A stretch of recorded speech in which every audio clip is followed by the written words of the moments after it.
you're listening to episode 2 of 8 Minute Movies, Knives 8, a podcast talking about the 2019 movie Knives Out in 8-minute chunks, presented by me, Kieran, and him, Peter. This is a sequential podcast that contains spoilers for Knives Out, so you should watch it first before listening, and definitely start with episode 1. That's the new intro, Peter. Did you like it? Yeah, it sort of means that we don't need to be responsible anymore for explaining the whole thing. Just tell them to go back and listen to episode 1 and we're good. Yeah, it is. Are there other sequential podcasts? I suppose many. I don't think we're breaking new ground. I don't think we can patent it. Yeah. Oh no, maybe we can trademark it like React videos or like those guys tried. Do you remember that? Like 15 years ago or whatever, they tried to patent React videos, and everyone was like, "No." Yeah, that went poorly. Yeah, it didn't end well. Is what I remember. How you doing, Peter? How are you doing? I'm doing all right. Yes, I have a topic to talk about, and I think it's the same topic that you have to talk about as well. I'm excited. Because shall we say our topics at the same time? All right. 3, 2, 1. Power Simulator. Okay. No. We can talk about two things. That's allowed. I've checked. All right. So the reason that I thought you might have the same thing is because I'm going to talk about a game that we played together. Yes, we were playing the game together because it's a mandatory 2-player co-op game. So you need a buddy. Yes, so it's called A Way Out. It came out a few years ago now, I would have thought, and it is about, well, it is at least initially about trying to break out of prison with a buddy that you meet in prison. Yeah, it's set in 1978, and you play one of two extremely stereotypical 1978 American prisoners. Yeah, I mean... One thing that you have to understand and kind of accept going into this game is that it's gonna have all the cliches. Oh, yeah, I loved it. I described it as basically like Bad Boys to the game. Yeah, it leaves me conflicted because in some ways I feel like I should pour scorn on it for being so cliched as it is, and yet I don't know that I would have enjoyed it as much as I did if it hadn't been so kind of on the nose with its writing and so so corny in a lot of ways. Here is where you will display emotion. Right. Dear. Yeah. As usual, you've picked an excellent game for us to talk about on the podcast because starting about 20 minutes in, it's really spoilerific. So... Yeah, well, I don't think it's too spoilery to say that you're trying to break out of prison, and at some point in the game, you break out of prison, and then some more stuff happens. And then those prison guys, they keep trying to put you back in prison. Yeah, those pesky cops. They're all a little bit angry that you broke out of their prison, and they want you to not be out of prison anymore. While you're trying to get revenge on Harvey. The mysterious Harvey, who's a big criminal. He's Harvey's a bad man. A real bad man.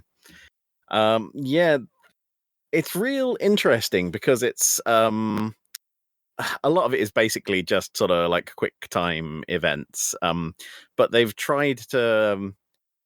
one of the things they tried to do is not reuse mechanics. So if you do one thing in the game, you probably won't be doing that specific thing again later. But I was particularly thrilled with a bit where it suddenly turned into Streets of Rage, a side-scrolling 2D beat 'em up. Yes, it does sort of do that, doesn't it? And I would say the various modes that it goes into are some are better, some are worse. There was a whole rowing situation that you get in on some rapids that was frustrating. We were not good at it at all, No. but fortunately the game is very forgiving about checkpoints. Yeah, So and it's pretty forgiving in general, so you can make a lot of mistakes and still be okay a lot of the time. The game reminded me a lot of Heavy Rain, which was a PS3 game from, I don't know, 10,000 years ago now or whatever. And that's a Quantic Dream game by David Cage. So I know what you mean, and I think the difference for me with this one, and I think why this ultimately worked better for me, is that I think I genuinely wish that Heavy Rain was written better than it is. Yeah. I was going to say, I was going to interject that the difference between this and Heavy Rain is that this had a script that was reviewed by a human being at some point. Right. I really do wish that that Heavy Rain was written better, but this one, I mean, I'm not gonna say that it's Shakespeare, but but it gets at what it's trying to do. The one thing that I want to bring up, the worst part of the writing for me, and this is such a nitpick, but it just occurred to me constantly throughout this entire game, is that so the characters are called Leo and Vincent, and in my opinion, Leo looks like a Vincent, and Vincent looks like a Leo. Wow, that's your biggest complaint about the game, is that subjectively their names seem a little wrong. Well, it's the whole Kiki Boobar situation again, is it? Right, yeah. Like he looks like the platonic Vincent.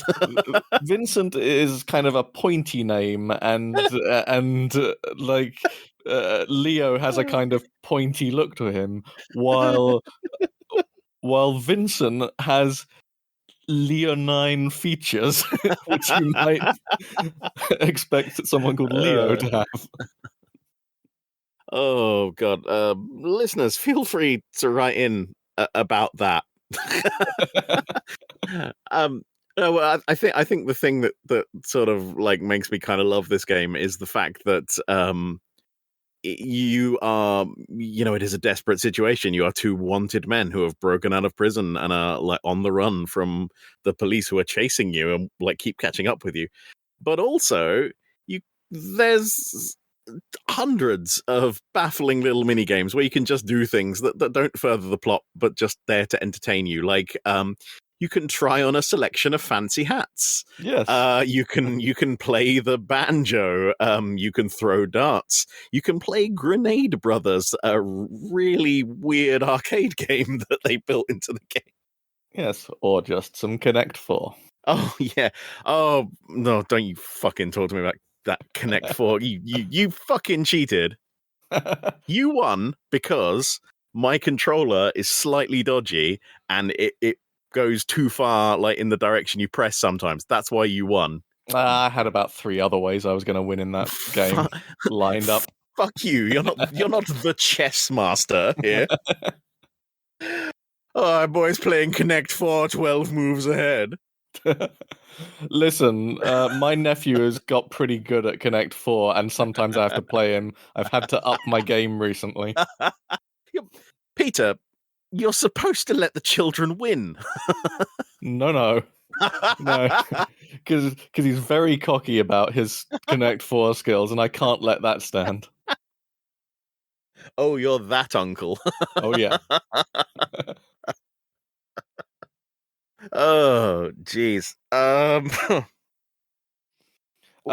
the other thing that we should get into about this probably does come with a bit of a spoiler warning. So if you don't want to, if you don't want to know anything about how this game ends, then I would say skip ahead a few minutes and we'll probably be good by that point. Wow, you're just bald-facedly relating the ending. Okay, fine. Well, I think it's important to talk about how, and spoilers start from now, so skip ahead if you want to. At the end, there's a twist which ends up with Leo and Vincent coming into conflict with each other and basically having some sort of showdown. Only one can survive. Oh, I've just worked out why you're doing this. And in this particular instance, Kieran managed to kill me. I was playing, Leo. I had to think about it because Yeah. their names are wrong. I was playing Leo, so Vincent triumphed in this particular instance, and after we'd watched all of the endings and everything happened, you giggled about having to kill me for what I would say is like a solid 10 or 15 minutes afterwards.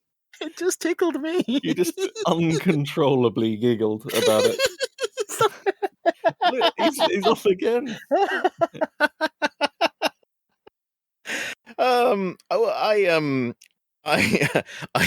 think my favorite thing about it was downloading the ending from YouTube and editing it and sending it to you with "Shot Through the Heart" by Bon Jovi. Yeah, they did that as well. Just took the time to do that. Yeah. Nice. Oh dear. This is the sick mind we are dealing with. Do you know why I killed you? Because you cheated at Connect 4. I was going to say because there doesn't appear to be a way out of doing that in the game script. Yeah, well, you could have done the thing from War Games. On a curious game, the only way to win is not to play. We just both agreed to quit, not watch the ending. End the game and go. Maybe they continued on in a life of crime elsewhere in heaven. He's doing crimes in heaven now, Ma. Oh Christ. All right. Well, that's enough of that game. Do you want to talk about your thing? I think that I'm not talking to you and the audience about a game. I'm requesting an intervention. Because I picked up Power Washing Simulator. Hang on, I'm just going to check the name. I think it's Power Wash Simulator. Okay. Right. And the whole game has come about because I assume you've seen those like really satisfying videos of people using power washers to clean dirty things. Yes. It's like the game version of that. Yeah. And it's but I don't know why I have at this point I've played it for 26 hours, which is like over a full day of squirting virtual water on virtual objects which then become clean. I think the key it's like some sort of dopamine center stimulator. That's a better name for it. You clean a thing, and when the thing, like, the game breaks the objects you're cleaning up into like hundreds of individual parts, right? And it'll help you find parts that aren't clean yet if you are still looking for them. But when a part is sufficiently clean, the game goes ping, and like it just pops into like perfect cleanliness, and you're like, ah. Well, it sounds. I have seen a little bit of footage of this game, and it sounds. It reminds me a little bit of House Flipper as well. I've heard that comparison. The House Flipper is actually a game in my Steam library that I've been meaning to get around to for 4 years or whatever, but not played it. I think it would probably please you in similar ways because usually the first stages of House Flipper is just cleaning up all of the mess in this house and just making it look acceptable again, and then you can do whatever else that you like to it to turn it into a proper old house. Look, Peter, it is the year of our Lord 2022, and I spent 3.5 hours of actual real-time scrubbing a virtual toilet. And this is a genuine cry for help. I'm sure you were pleased to. Well, when we were having a walk around the other day. Oh God, yeah. Oh no, this is another thing. Can I tell this bit? Go on then. So we were walking through the grounds of the National Maritime Museum in Greenwich, and I saw they've got a building there that's like been half cleaned. It's very dirty on one side, in the same way the buildings in Power Washing Simulator are very dirty. And I looked at it, and my brain went, "Finish power washing that, and you will receive serotonin." I'm like, What? No, what? What is happening? What I'm hearing is that you want to clean my flat. Yeah, the only thing that Power Washing Simulator doesn't simulate is the fact that when you're finished power washing stuff, everything is fucking soaking wet and will probably go rotten immediately because you've forced tons of water into it.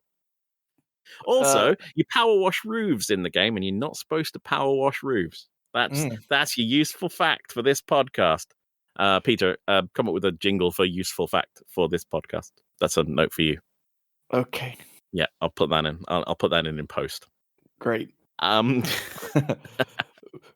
should probably check with a washing specialist to understand if power washing is right correct for whatever object that you're trying to wash. Two other things about this. The other day, I cleaned my barbecue with a hose, and I was like, yeah, it hits all the same notes. I could have sworn I heard that fucking ping because I was like cleaning different bits of it.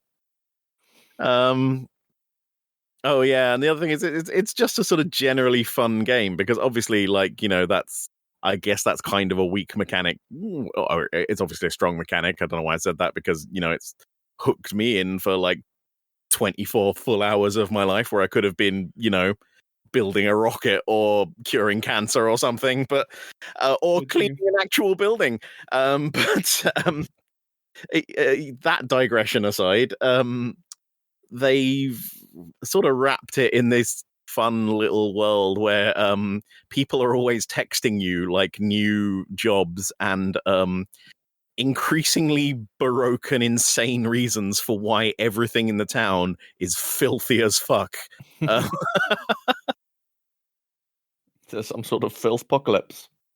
At one point, there's a mud tornado. I don't really want to say too much more because I think I've reached a plot twist. Spoilers. Also, the power washing man has no morals and will work for anyone, even for someone who I'm going to go ahead and say I think is an evil genius. All right. How much blood have you power washed? I'm not at liberty to discuss that.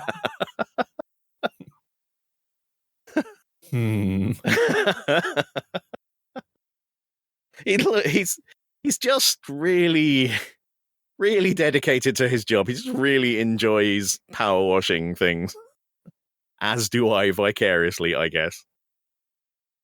Well, it sounds like I might have to check it out. It sounds like a good podcast game to me. Oh yeah, no. Anytime I'm doing something else, I'm just like a little. Yeah, I'm watching the end of this movie, but maybe I could clean that building at the same time. Exactly. Oh God! Let's move on. We're so far into this podcast. I suppose we should talk about Knives Out or whatever. Yeah, I know, right? This podcast is a podcast where we have broken the movie up into little 8-minute chunks, and we're going to talk about each of them chunks.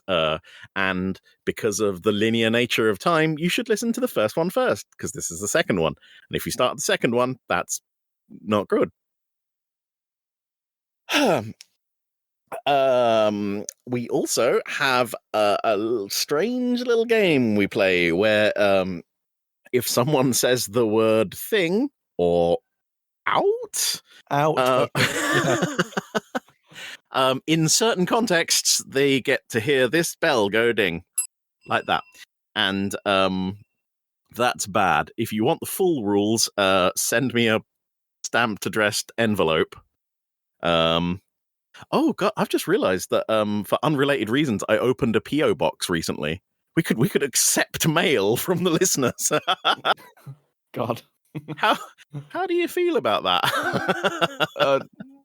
Incredibly concerned. What would they send us? Nothing good. Yeah.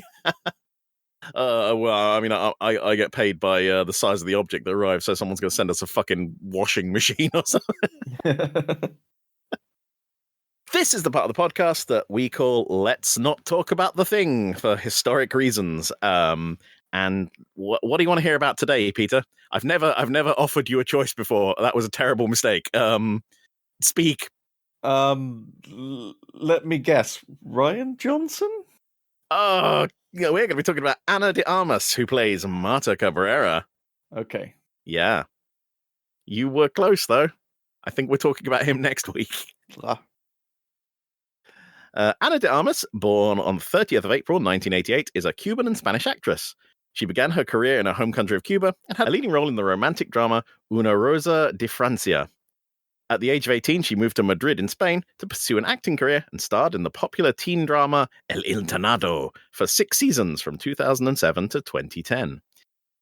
As a teenager, she had no internet access and had limited knowledge of popular culture beyond Cuba. She was allowed to watch 20 minutes of cartoons on Saturday and the Sunday movie matinee, and her family did not own a video or DVD player, and she watched Hollywood movies in her neighbor's apartment. My note here says it sounds like your upbringing, Peter.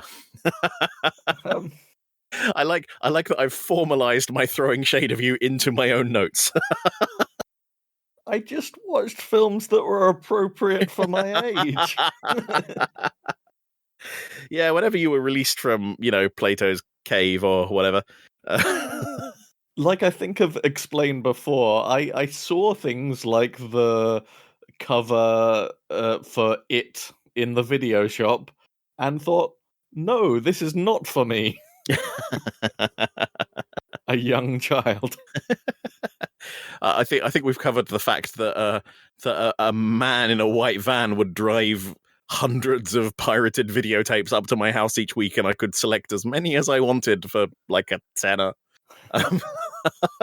And that man's morals did not extend to checking that I was 18 on all of the films that I watched. Yeah, also did power washing, I think.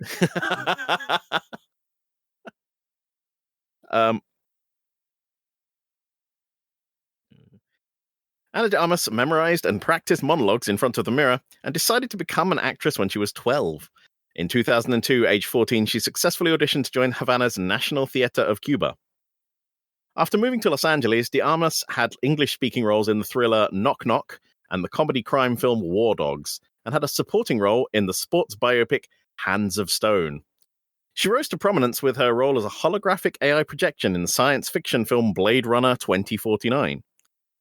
For her performance as Nurse Marta Cabrera in the mystery film Knives Out, that's the one we're talking about, de Armas was nominated for the Golden Globe Award for Best Actress in a Comedy or Musical and won the Saturn Award for Best Supporting Actress. That's, is she a supporting she's like the lead. I would say she's a lead, definitely. Yeah, okay, fine. Also, again, that comedy or musical category. Yeah. I assume it's a high honor to receive one of these, but it feels a little bit dismissive. Yeah. Comedy or musical or whatever. Also, I'm just not sure that Knives Out is a comedy or a musical. It's got funny bits in it, but I wouldn't describe it as a comedy. It is a comedy mystery film, but like it light on the comedy. Yeah. Also, there's a song in the middle, so I guess it's a musical. I guess there is. It's actually a song from a musical as well, so there you go. Okay, another podcast section now, where I answer your questions from the previous episode. Do you remember your questions from the previous episode? No, you'll have to remind me. You wanted to know what the title of some of the books in Harlan's library were, the ones that the production designer had to basically whip up because Harlan Thrombey isn't a real person. Ah, yes. I Proceed. don't know why I had to explain that. I mean, you should understand the concept of movies by now. We've done 3 of these podcasts. Okay, so some of the ones we've got are The Wrong Tree, Nick of Time, The Badger, The Keeper, Ultimatum, Homunculus, and 3 which are kind of connected to the plot of Knives Out. There's a Drop in the Bucket, which is something that Marta will get up to later, and This Little Piggy and The Needle Game. Yeah, well, you see, they foreshadow things that happen. Oh, so if you've got your eyes on, that's a saying, you can you can predict the entire plot by reading 2 random books. No, where am I going with this? I don't know. I give up. And with that, it is time for us to start watching The Thing. Let's review your answers to my questions from the previous episode. Okay, you can enunciate a little less, like 20% less. So we had, if you were seeing this for the first time, who do you think is the murderer and how did they do it? And you said Linda with a knife. Yes. Because she's a little bit cocky when the policeman expressed condolences for her father dying. She's like, oh, thank you, that means a lot. And it's somewhat insincere. And you said, what happens next? We interview Walt, and when the 3rd piano key is played, someone asks who Blanc is, and he's introduced. So, yeah, you did good. Well done. I'm very pleased with my performance here because we almost immediately get into Walt territory now. Yeah, he is just introduced. Yeah, all right. So let's watch and detail these 8 minutes. Yeah. Okay, so this is 8 minutes to 16 minutes of Knives Out. We cut to Walt Thrombey, Harlan's youngest son, being introduced. This, because of the way we cut it, this immediately ends after the self-made overachievers comment on it.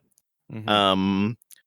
So let's see if Walt is going to, add up to that. Right. But also, I just wanted to put in that we cut it in the middle of the word, so he just starts by saying Cheevers, and that's a funny word. Sometimes this podcast isn't as cerebral as I would like to pretend it was. And when you say sometimes, you of course mean all the time. Fuck you, you Connect 4 cheating bastard. Go on, say Cheevers. Say Cheevers, it's fun. Cheevers. Listeners at home, say Cheevers. Oh, fuck. Remind me to look up if Cheevers is a thing on Urban Dictionary. Now that we've all said Cheevers, shall we move on to the next point? Oh, hang on. I'm going to look it up on Urban Dictionary. Okay. Listeners, you shouldn't have been saying Cheevers. Let's move on.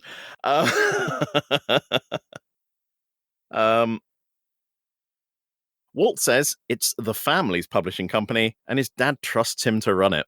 And that's loaded language. Yes, a lot of loaded language in this whole section. He asks them if they're fans, and Elliot is not, but Wagner gushes about the plots. I think Wagner is very entertaining as a character. Oh yeah, he's brilliant. He's played by Noah Segan, who's like a close friend of Rian Johnson's. They met while they were filming Brick, his movie from 2005, and he tries to sort of slip him into every movie. They were saying that he's just a supporting character in this, like he's like got a bit part role, but he's really not. And like towards the end, Daniel Craig like was watching a cut. He's like, Noah Segan is in a lot of this movie. Yeah. Yeah, but he can't contain his enthusiasm, and it's very cute. It is adorable. I was saying, my notes here say every time Wagner is excited about something, watch Elliot's face for a real treat. Yeah. Lakeith Stanfield, boy, he can do some real good expressions. Walt says that Harlan says that the plots of his mystery novels popped into his head fully formed, and it was easy for him to write, which is foreshadowing how he thinks up the whole plot for Marta to get away with his murder in one go. I think that's the first time we've alluded to who done a crime. Yeah. We said there'd be spoilers, and there were. There were. Yeah, well, it's at that point that the piano plays again, so maybe that's related to that point. Yeah. The piano plays again, and Elliot asks if they all arrived at the same time. So this is the thing that the piano key is triggering. Is every time Blanc hits the key, Elliot asks what time they all arrived. Oh right, okay. I thought it was in response to what was just said. No, I think he's just trying to get him back on topic, which, right. To be honest, if I was a professional police detective, I would find annoying. Like, I know how to do my job, buddy, but okay, fine. In a flashback, we see Walt and his wife Donna arrive. She seems extremely nervous. Yeah. Do you know why she's extremely nervous? I can't recall. No, that you wouldn't know. It's not followed up on except in some deleted scenes. Oh, okay. Yeah, which we will talk about at the appropriate time, listeners. Yeah. Oh. Yeah, tell me about that sometime. That's some hashtag wait bait right there. Do you remember wait bait? Yeah. We're sticking with it. We're trying to make it a thing. Well, it's like audible clickbait. Or I guess the word for that is maybe foreshadowing. But foreshadowing feels too, good. Yeah. I know.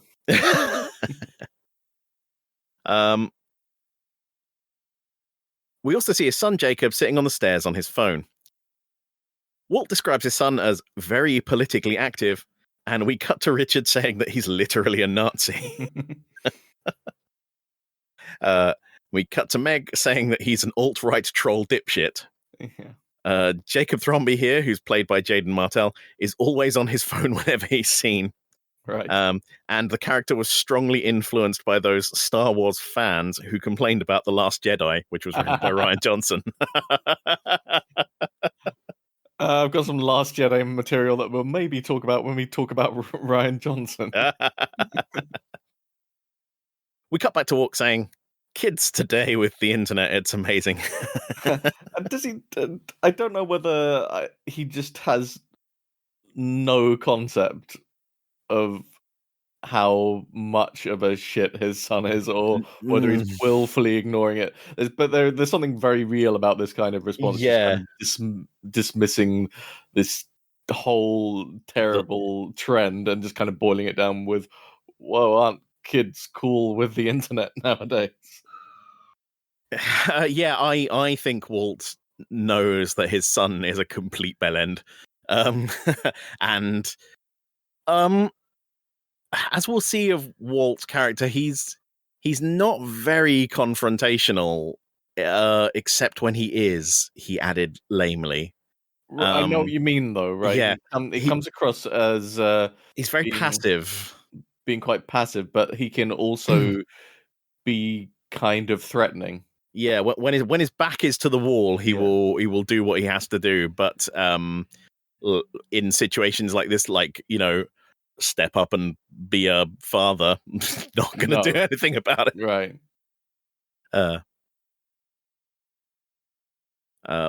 Walt says he was happy to have that night with Harlan. In a flashback, Harlan receives his cake, but this time it's Walt and Donna and Jacob around him.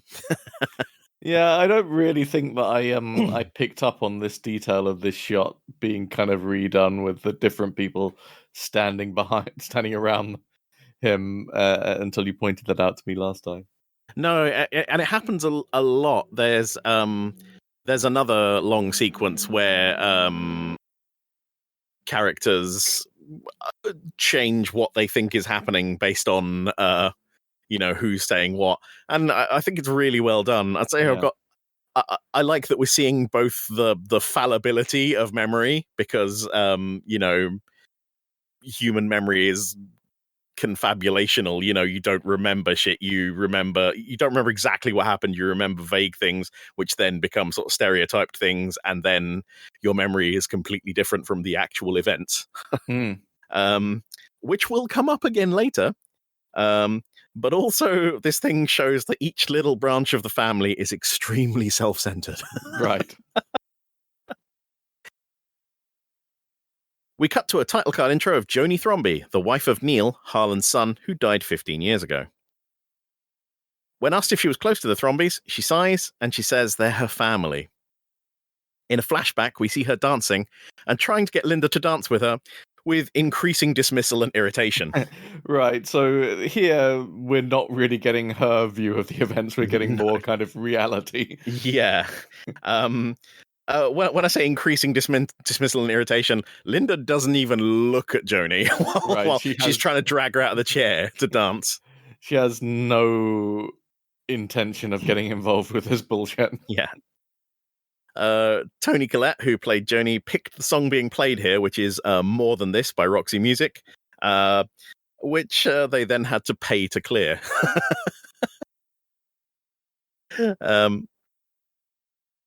They talk about Flan, her skincare company. It promotes yeah, I know, right?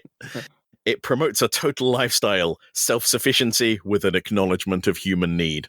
Oh boy, that line is amazing. Yeah. Is it flan or flam? I thought it was flam. I'm not sure. I've written flan, but it might be flam. I'll check and get back to you later. Thank you. Okay, I've written flan or flam in my notes, which in a day or so I'll look at in confusion and close. You'll assume that it's another game that you've invented for me. Peter, this week we're playing flan or flam. They get Joni's character so right in this movie. She's exactly that sort of stereotypical, like, California. She's a parody of Gwyneth Paltrow.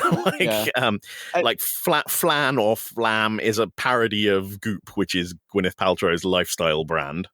And you already know enough about the family to know that they must be fed up with her hanging around. But she apparently nailed this the attitude and the way that that Joni talks. She went in and did like a read for it, and they were like, "Yep, no, that's fine." And she thought she'd been fired because they were like, "Yeah, first take, perfect, okay, great." Yeah. Because normally you have to go back and do a few more, but they were just like on the first one, they were like, "Yeah, no, that's that's it, you got it, well done." Flan or Flam would be explored a little bit more in a deleted scene. Oh, okay. Yeah, and we will be talking about it later. Great. Actually, it's the only possible legitimate answer to the question, who's infected in this whole movie. Okay, I'm intrigued. Yeah. But you haven't seen the deleted scenes, so there's no point in me asking you that question, is there? Yeah, I do not believe I've seen them. No. You'll just keep saying flan or flam in confusion. A title card now introduces Meg, Joni's daughter. Meg's shirt is a stylized anatomical diagram of a vagina, which nobody caught on to. Oh. I certainly didn't. Yeah, you don't notice until somebody points it out and you're, oh yeah. I think part of submitting movies for like censorship and rating is hoping they don't notice some stuff. Cool. Meg explains that Harlan gives her mother a yearly allowance and also pays for her tuition. She says Harlan is a very selfless man. In a flashback, we see that she left the party early to go and see some friends. Linda grumpily explains Harlan pays for her degree, so she should at least stay for the cake. Right. Yeah, it's a little bit selfish to leave your grandfather's 85th birthday party early to go and see friends. But I think that's showing that Meg is not necessarily as, like we mentioned earlier, she's the nicest of the Thrombies, probably, but then still she's very self-centered. She's a little less embedded in the, I guess, Thromby cult of family weirdness. We cut back to Joni, who explains that Harlan understood. And from what we see of him, in flashbacks later in the movie, he does seem like he gets it. He's very lenient with his kids and grandkids. I forgot the word for more kid. He doesn't seem like the sort of person who's going to give a shit if someone wants to leave a party a little bit early. Yeah, no. Right.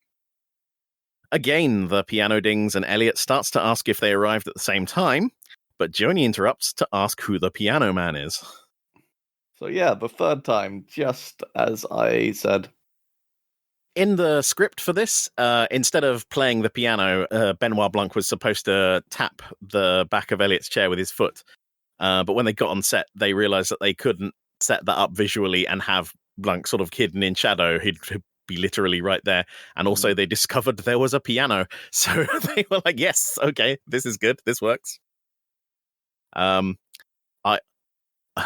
going to read this because I wrote it and it may be contentious. What note is he playing, Peter? I didn't check to see whether it was the same note as last time, but if it is an A. It's an F. That's what I've got written down. Still an A. The piano features no more in this, so there will be no more. Listeners, if you know what a piano is, write in. These ones might have been Fs. I didn't check, but the first one was definitely an A. Oh, now we're getting the revisionist history on what note was played. And we've mentioned this before, but every time he hits the piano key, he's getting Elliot to ask whoever's being interviewed what time they arrived at the party. We cut to Walt, who asks if they think Harlan was murdered, and he becomes fairly agitated. We cut to Richard now, who asks again who the third man is, and he's introduced finally as Benoit Blanc, a private investigator of great renown. Each of the family reacts to this. Richard seems surprised. Joni remembers him from a tweet about a New Yorker article, calling him the last of the gentleman sleuths. Linda actually read the New Yorker article and found it delightful, but wants to know why he's there. And Joni remembers that he famously solved a case involving a tennis champ, which again is a homage to 1972's Sleuth. At the beginning of Sleuth, the novel he's dictating is called Death by Double Faults. Blanc speaks. He's here at the behest of a client. He cannot say who, but he's just there to be a passive observer of the truth. Yeah, Blanc speaks with that accent. Yeah, it sure is something, isn't it? I love it. In the script, Ryan Johnson wrote that Blanc speaks with a subtle southern accent, which makes me think that Ryan Johnson doesn't know what subtle means. Or, I don't know, when Daniel Craig did that accent, he was like, yes, great, brilliant, we're going with that. Well, you go. But what I was going to say about this moment in particular is that it's also bollocks, right? Which is, I think it's like a character flaw, quirk of his that actually can't help but to be quite interfering. Yes. And I think that's a bit to do with the piano as well, and why that is such a good way of introducing the character at the beginning. He actually cannot help but be more than a passive observer, and he very quickly now becomes much more than an observer. Yeah, one of the things I think we'll get to later that they're talking about when defining his character is that originally Rian Johnson had him with like a laundry list of like foibles and quirks, and realized that they just made him more annoying and less realistic. So they just got trimmed out as time went by. But yeah, I completely agree. He cannot help but stick his beak in, and he does it a whole bunch of times in the movie as well. Yeah. I've just thought of 3 other times when he does it. So, but let's go back to that accent a little bit. Okay. Daniel Craig went away to research the accent on his own, so that's where the subtle thing vanished. Right. And he settled on Shelby Foote, who's a historian with a Mississippi accent. Rian Johnson describes the accent as foghorn leghorn by way of Harlan Pepper. Right, yeah, there's something very old-fashioned about the sound of the accent, which really works for the character, I think. Oh, yeah. He certainly doesn't look like that's going to be his accent when he speaks. No. I don't know who Harlan Pepper is personally, right? But he's Christopher Guest's character on Best in Show, right?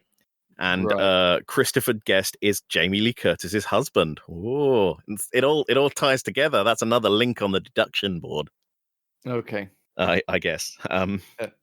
When I did not know that he was gonna have such a pronounced Southern drawl when he started speaking, and I nearly shat myself in the cinema when he did, and I think one of the first things that popped into my mind was if at any point in this movie he says, "I do declare I am going to have an actual heart attack. I am going to drop dead on the spot."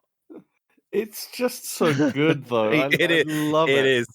Oh, but secretly, I like that this is carrying on a storied tradition of film, which is getting a James Bond actor to play a role which has an accent that's not their own, and maybe they can't do as well as because you've got Sean Connery, who's the fucking Marco Ramius from The Hunt for Red October. He is the most Scottish Russian submarine captain you'll ever. Sonar operator, 1 ping only. I suppose with Benoit Blanc is his accent is so kind of weirdly out of time and old-fashioned, and as well as kind of being this southern accent, that I can't tell whether it's like a badly done accent or it's just like an unusual accent, and yes, exactly. And the line is very blurred there.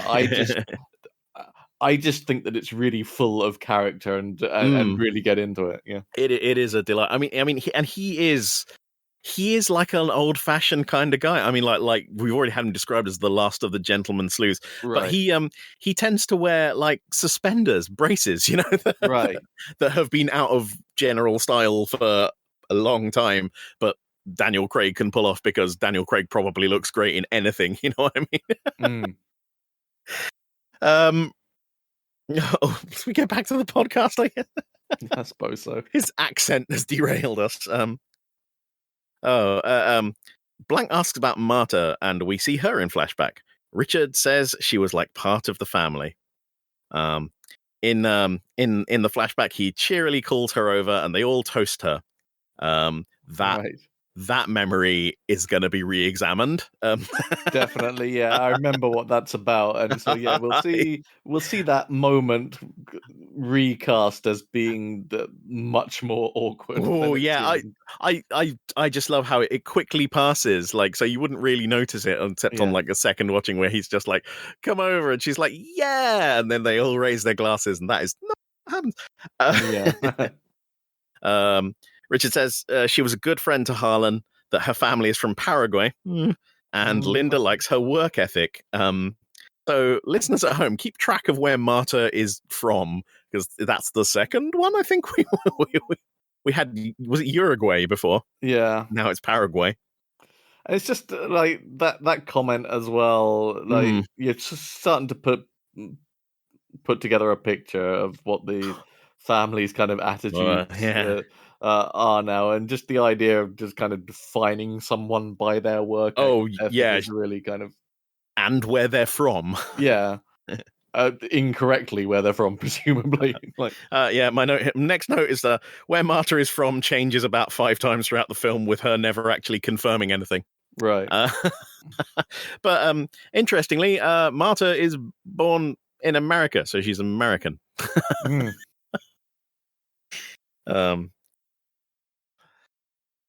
Richard digresses with Trooper Wagner about Hamilton.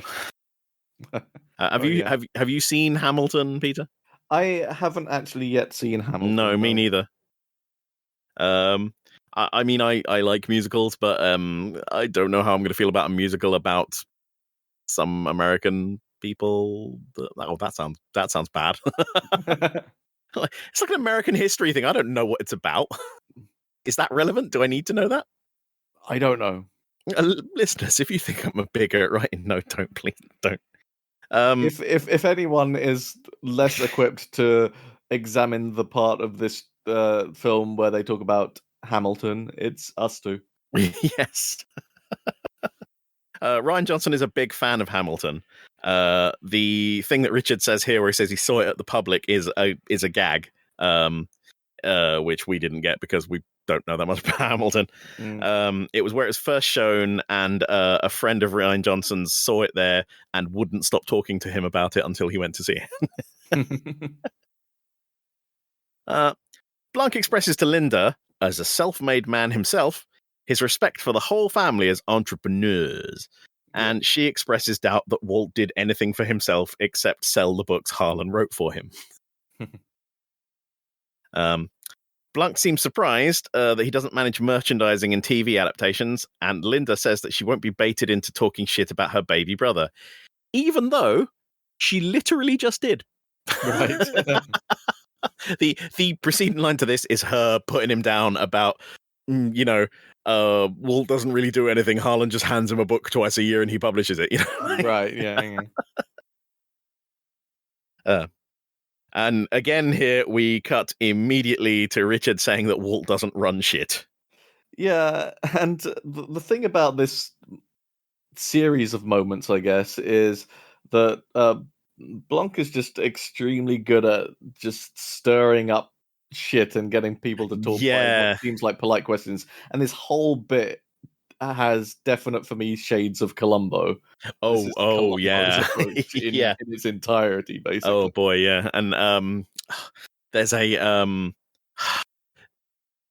amazing reaction from Blanc here where like Richard says Walt doesn't run shit, and then he says Harlan wouldn't allow any adaptations of his work, which made Walt angry because that's where the money is in, merchandising and advertising and TV shows and things like that.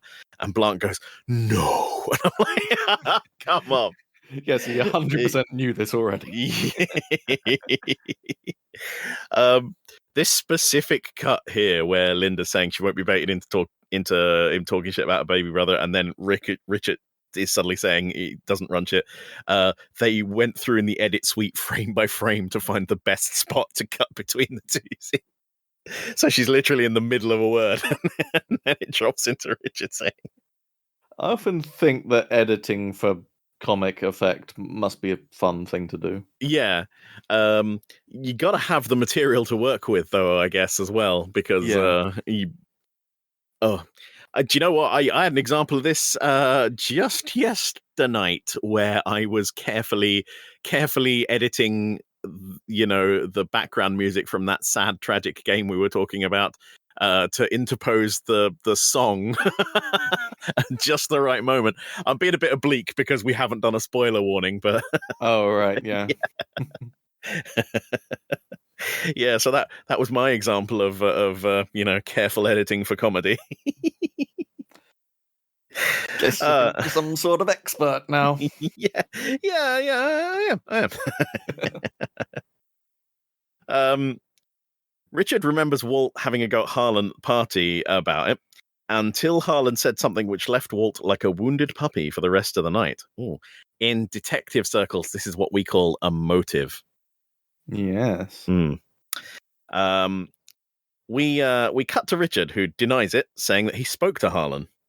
In a flashback, we see a drunken Walt talking to Harlan about Netflix, and Harlan kindly tells Walt that they're not our books, son, they're my books, and that this isn't how he wanted to have this conversation, and then we end. That's where we cut for 8 minutes of this show. Oh boy, it's like a real cliffhanger this time. Yeah, again, not a very clean cut. Yeah, like I said, maybe this movie is the one where my carefully designed cinematic algorithm has failed. As I believe, as we've said before, I just picked a number at random. Yep. I was like, what's a number that's nice? 8. 8 is a nice number. It is. Oh God, it's not a number that makes you feel scared. That's a reference that listeners won't get. That's excellent podcasting material. Listeners, if you know what numbers make you scared, write in, and we'll talk about it next time.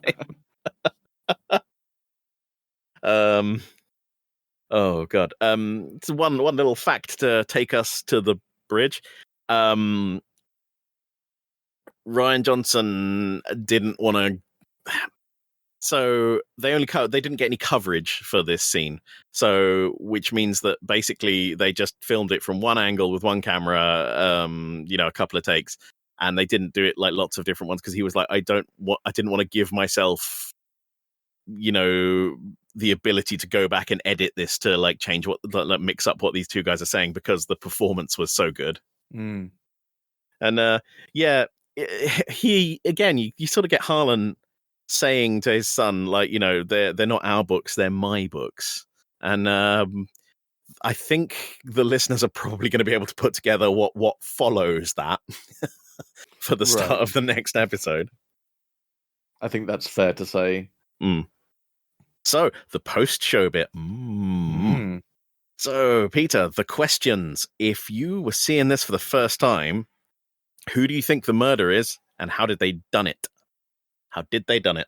Well, I think my my answer is going to remain the same. I'm going to stick with Linda for now, and but with more reasons now. So she is obviously the person at the moment who seems awfully keen to establish. She makes a couple of comments to the effect that that makes it seem like she's uncomfortable with this whole process starting up again, and she wants it to be confirmed that it was suicide, and that's that. And that makes me, in theory at least, suspicious of her motives. And what happens next? What's the next thing that happens? I think I kind of spoiled this a little bit by saying, but what happens next? Well, rest assured, I was going to say that Harlan is going to talk about how he is going, basically firing Walt, essentially, from the publishing business so that he can go off and do his own things.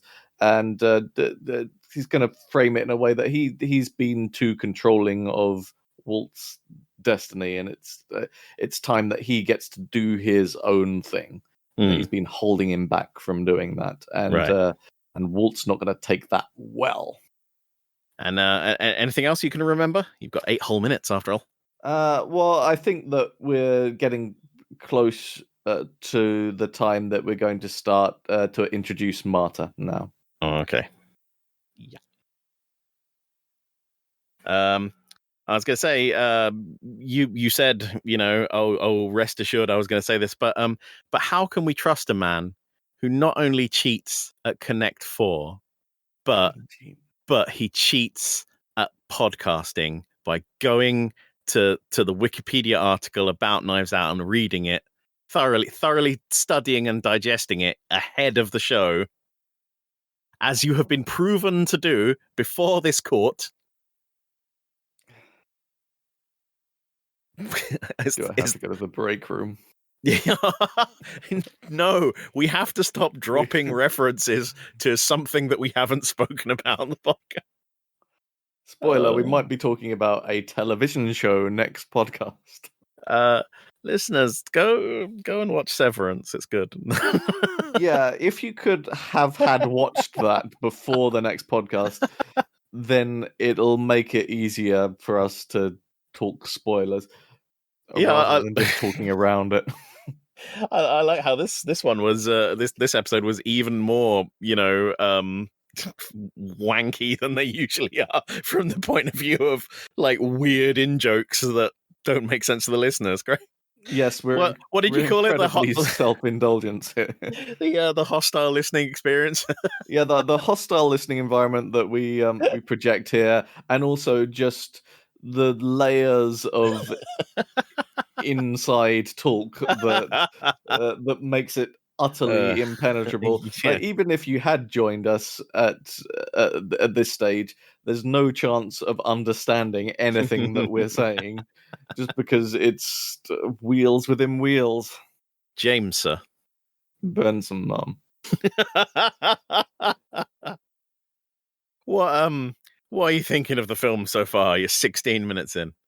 Well, you said something before we were recording, which is that you can't help but get into it, right? And feel like you want to carry on watching it. And I think both of us keep on forgetting that we have a thing to record. Yeah. Both times we've done this so far, I've just been sitting there going, "Yeah, I'm watching my favorite movie," and I'm like, "Oh, why did it stop?" And then I'm like, "Oh, yes, yes, we have to. Yes, we're researching a show." Yes. It's just really engaging. All of the performances are so good. Just the writing is so great, and just the whole setup of it is it's done in a really fun way. That it's almost it's almost like I forget each time that I haven't seen it for a while, just how much I enjoy the little details of what they put in this, and I can't help but be drawn in each time. Yeah, I definitely agree. There's just something about like a mystery hook that like latches onto me, and I'm like, yeah, I'm gonna watch this now. I had to watch Knives Out about. Yeah, it is called Knives Out. Sorry, I thought, it's called Knives 8, and I'm like, no, that's the title of the show.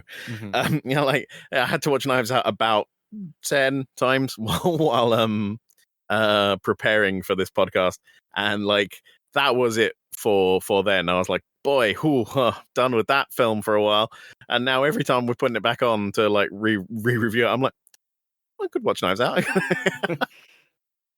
It's rapidly become one of my default movies where if I if I've got 2 hours and I'm like, what can I watch? It's like, yeah, Knives Out. Okay, fine, yeah. I'm actively annoyed that because of my own self-imposed rules, I'm not going to be able to watch this all the way through until we're done with recording this podcast. Yeah, so we better tick through it quickly. Yeah. So, listeners at home, once again, we apologize for this podcast in general. And if you have any questions or comments, you can email us at podcast@8minutemovies.co.uk. And next week I'll read out the PO box address, and you can post us things. Oh God, this is Pandora's PO box. If you like the show, listeners, a great thing you can do for us is tell a friend about the show, force them to listen to it at pencil point, or just leave a comment where you're listening to this, and that will drive the hashtag engagement for the hashtag algorithm, and then we'll be famous podcasters, and we can form more complicated parasocial relationships with you. Hooray! I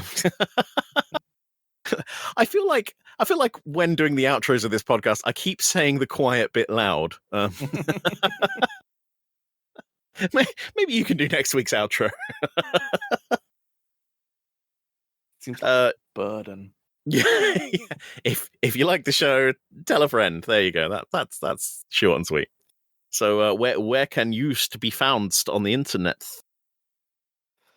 Yeah, you can find me on Twitter at Kestrel Pie. That's Kestrel like the bird and Pie like the irrational number. But don't bother me. Hashtag hostile listening environment.